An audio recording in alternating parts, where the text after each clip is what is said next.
You ask Tiger to solve. This deals with linear equations with one unknown. The final result is x equals -51/5. Let's solve it step by step. Group all constants on the right side of the equation.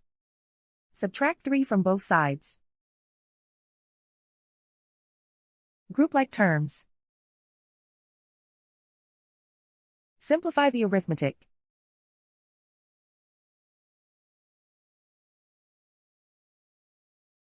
Isolate the x. Divide both sides by 15. Simplify the fraction. Find the greatest common factor of the numerator and denominator. Factor out and cancel the greatest common factor.